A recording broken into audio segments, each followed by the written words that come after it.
All right, welcome back everybody to R44 Performance's YouTube channel. Today we are with Tom from Tom Wrigley Performance. Hi, Tom, hello. But this car has gone missing for a long time. We'll cut straight into it. The car came back. I did the NC 500, came back, and then all of a sudden we had endless issues with it. So we didn't know what to do. So I put it off the road for a little while I kind of just got I don't know, we were just busy. So then we called up Tom and said, Tom, we've got a car with a big problem. What is the problem? And Tom, we got it trailered up to Tom's place. He then, I guess, what did you do, Tom? Take the engine out for us to inspect it? This is obviously the original engine. It came rattling, really in a bad way, to be honest, smoking, rattling. I think it's very tired, but most of it we put down to the fact of a failed charge cooler. It's ingested water, which has probably bent a conrod in there somewhere, which is causing the rattle.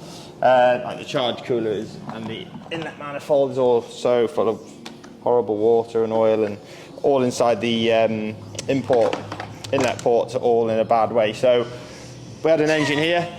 So throwing it back, when Tom took it out, we didn't really know, because originally we thought it was just like something small, and then we were like, cool, let's just strip it out and check inside. And second we checked, we had petrol, water, coolant, you don't want. Every liquid that could go inside the engine was inside it, which is obviously not good. So then my heart sunk a little bit. I was like, oh dear. But then Tom said, no problem, I've got an engine here, a low mileage. Was it from an M2 comp? Yeah, M2 comp, so obviously runs the same engine, the S55, so it's really low mileage.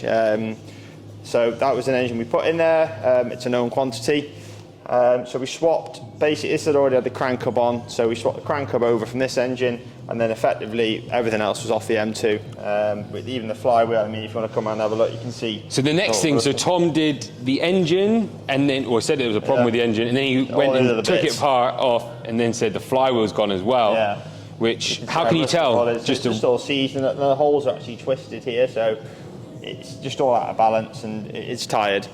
And then there's a selection of other parts while we were there. I mean, we swapped the alternator, obviously the charge cooler, which was the offending item. Because all the parts off the M2 were so low mileage, it was all nice to put all that together, you know. So it just makes it a lot fresher. So we put a new flywheel on. We pretty much flywheel, all the ancillaries. So the alternator, water pump, all that kind of thing, all moved over. And then we did some performance mods as well. Yeah, so did we do a new transmission? No, we original transmission, just did the flywheel.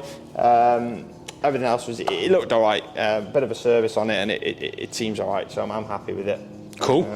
So then you guys put the engine back in, but while it was out, you added a few new parts. So obviously we want to, this car originally was bought to say, wow, we have an F80 M3 to start doing some new carbon styling, as well as turn it into a track car that we can take clients on and take to track events without having to always track our G80. So we're on something reliable. That was my main drive for this, was like, Tom, I just want it, whatever you want it, this is my own kind of beauty. I want it to just run perfectly every time. So while it was off, we put catless downpipes. Catless downpipes, and then some special turbos. Yeah, so we do our own range of hybrid turbos for these cars now.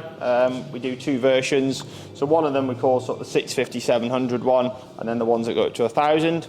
This has got the 700s on, but running just on pump fuel, they'll make about sort of 650, more than enough for track. We've done actually two maps on the car as well, so it'll have two variable power levels.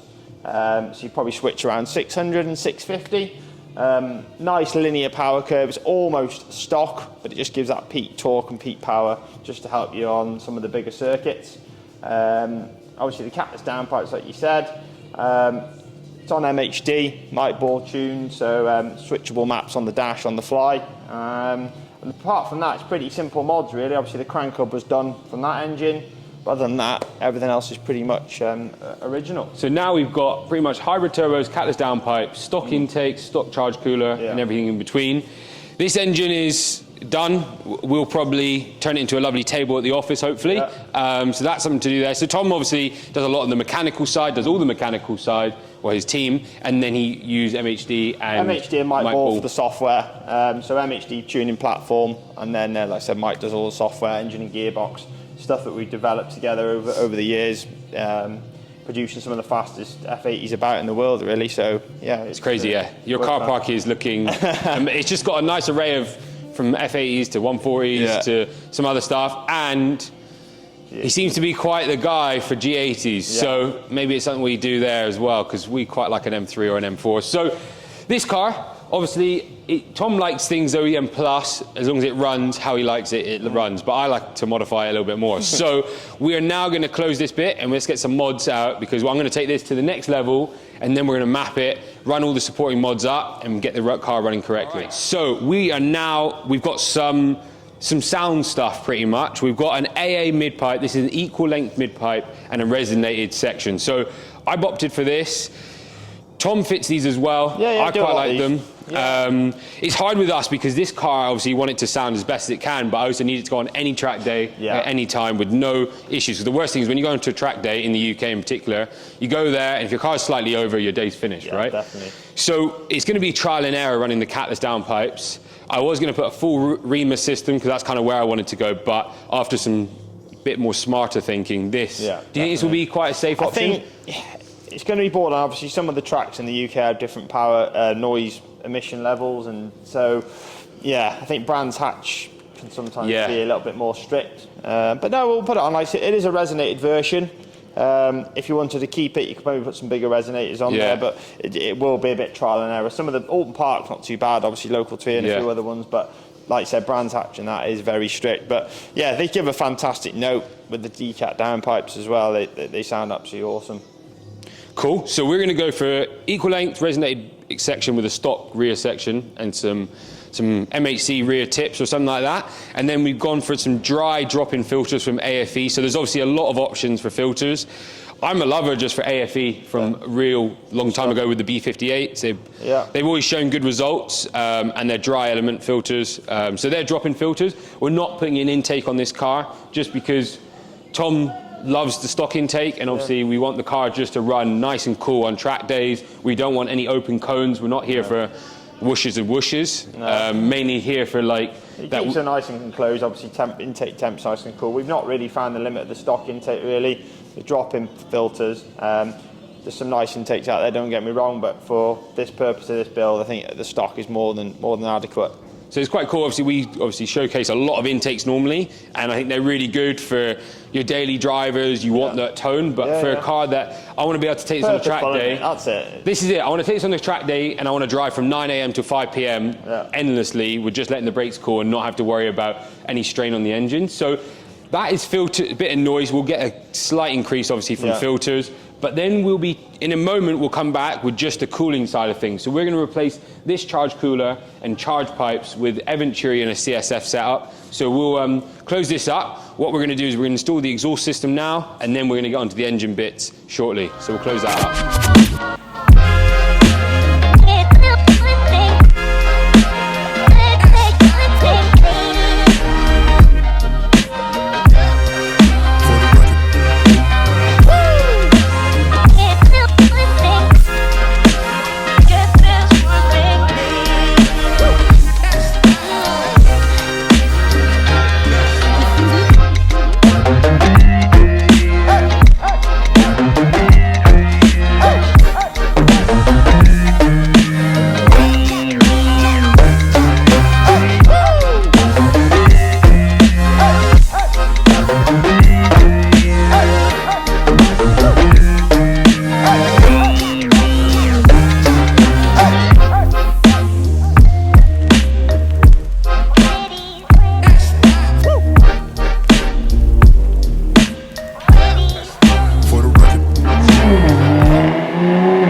All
right, what's happening, everybody? We are now off. So you've just seen the footage of the car on the dyno. It sounds crazy with the equal length. What do you think of the sound? Yeah, amazing, mate. It's such a nice note from the equal length. Obviously, decat downpipes as well. The resonated version, I think, gives it that nice, just a bit more deeper tone. They go quite raspy with that. So now, really happy with how it's turned out. And then with the track day, obviously that won't pass any tracks in the UK. No. But if we close the valves, it makes a big difference. So we'll showcase that later on the road or whatever. Yeah. But that's cool. So we've got two maps in this car. We've got map 1. You run through the maps, map 1, map 2, and then the features within. Yeah, so basically this is, like I said to you before, it's got our, what we class our 700 turbos. So they're capable of 700 with pump and meth. Today we're just running us on pump fuel, just so it's nice and simple for track days. But we set up two maps, both on pump fuel, just 99. We've got 533 at the wheels on map 1, and then map 2 is 565 at the wheels. Which translates to about 630 and about 850 newton meters. So good strong power, nice power band, nice and smooth. We've also done the gearbox map on it as well, which you'll notice change transforms it. The map switching is done via MHD, changeable on the fly as well. So you just hold the BC button down, you can flip between the maps as and when, don't need to stop. So that's a cool little feature. And yeah, it should, just like I said, we can make them more powerful, as you know, but this is just gonna be a nice solid track car, power wise. Make it as controllable as possible, really. That's the most important. And then we've got, obviously, is it rolling anti-lag? Yeah, you've got rolling anti-lag as well, so, and on the launch control. So if you want to go out and be a bit of a hooligan, you've got that option. But I don't think it'll be too much use on track, but it's there as a cool little feature. That's just activated off the res button on the steering wheel, all thanks to MHD. That's the platform that enables us to do this sort of work. And then obviously has a custom tune by Mike Ball as well. So yeah, all in all, a good little package. Yeah, I can't wait to get out on the road. So the next thing is our first drive. But the car's, runs smooth. Nice smooth power. I mean, you can just see it's lovely. Nothing. We got a bit of a nice bit of torque here. Then we can hold it as long as we can. But yeah, really happy with how that's come out and nice and solid numbers. Well, lovely. Yeah, we'll wrap it up there. Well, thank you very much for watching. Again, if you want, we can offer this package. You might as well offer this package. So I do lots of these as well. So, this is your bread and butter, really. Yeah. These are what my own turbos on, like the small ones. So basically, a package crank hub, turbos, decat downpipes, and a tune. You're getting these. You're getting 630 horsepower on pump fuel, with the option to go more. But that's a nice basic package. And he said we'll be able to find the details on Reese's website as well for how much it's going to cost and whatnot. Yeah, and it's a simple, with these ones you can unlock them here, whereas the GA platform... Yeah, totally different ball game. This can be done. It is a couple of day job really with the crank hub, but as for tuning, we've got these completely open book, so we can do what we want with them. Cool. Well, anyways, thanks for watching, guys, and check out the first drive in the next episode.